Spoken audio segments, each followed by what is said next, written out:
పూజ్యాయ రాఘవేంద్రాయ సత్యధర్మరతాయ చ భజతాం కల్పవృక్షాయ నమతాం కామధేనవే. రాఘవేంద్ర పాహిమాం.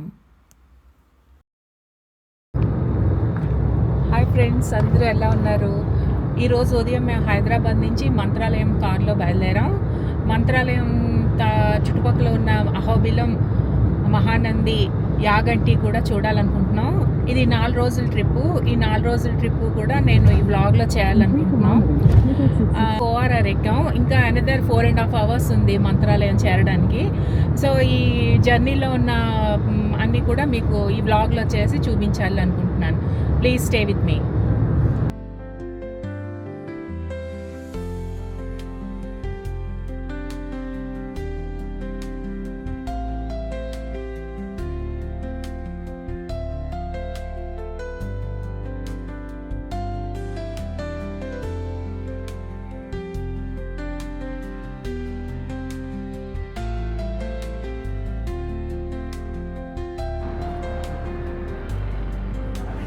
హైవే మీద చాలా చోట్ల టీ షాప్స్ ఉన్నాయి, చిన్న చిన్న హోటల్స్ ఉన్నాయి. మనం ఎక్కడైనా ఆగొచ్చు, కాస్త రిఫ్రెష్ అయ్యి మళ్ళీ తిరిగి మన జర్నీ స్టార్ట్ చేయొచ్చు. మేమైతే ఇక్కడ రాఘవేంద్ర హోటల్ దగ్గర ఆగాము. బాగుంది, టీ తాగుతున్నాను. టీ చాలా బాగుంది. స్నాక్స్ లాగా బిస్కెట్స్ కూడా తింటే కొంచెం రిఫ్రెష్ అయ్యి మళ్ళీ స్టార్ట్ చేయొచ్చు జర్నీ.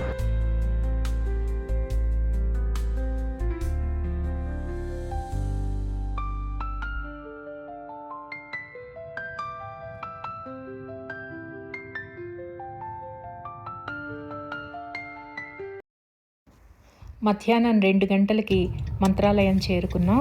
గుడి దగ్గరలోనే ఉన్న హోటల్లో రూమ్ తీసుకున్నాం. రూమ్ చాలా స్పేషియస్గా ఉంది, చాలా బాగుంది. సాయంత్రం 5 గంటలకి గుడికి బయలుదేరాం.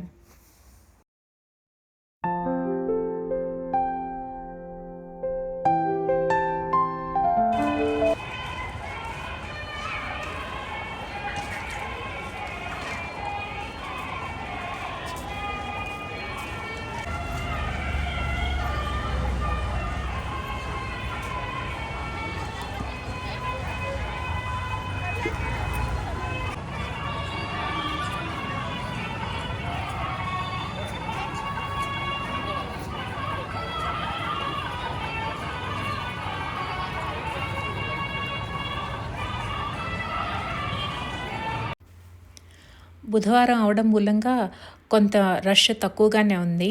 స్వామివారిని 2 సార్లు దర్శనం చేసుకున్నాం. దర్శనం చాలా బాగా అయింది. దర్శనం తర్వాత తీర్థం, అక్షతలు తీసుకుని ఆలయ ప్రాంగణంలో చాలాసేపు కూర్చున్నాం.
చాలామంది భక్తులు స్వామివారిని దర్శించుకోవడానికి బృందాలుగా వచ్చారు. స్వామివారి పూజా కార్యక్రమాలు భక్తులు చూడడానికి వీలుగా బయట ఒక పెద్ద స్క్రీన్ పెట్టి లైవ్ టెలికాస్ట్ చేస్తున్నారు. ఫ్రెండ్స్, ఇది మా మంత్రాలయం టూర్ విశేషాలు. ఈ వీడియో కనుక మీకు నచ్చినట్లయితే please like, share and subscribe to my channel. ఇంకొక కొత్త వ్లాగ్తో మళ్ళీ మిమ్మల్ని కలుస్తాను. Take care, bye.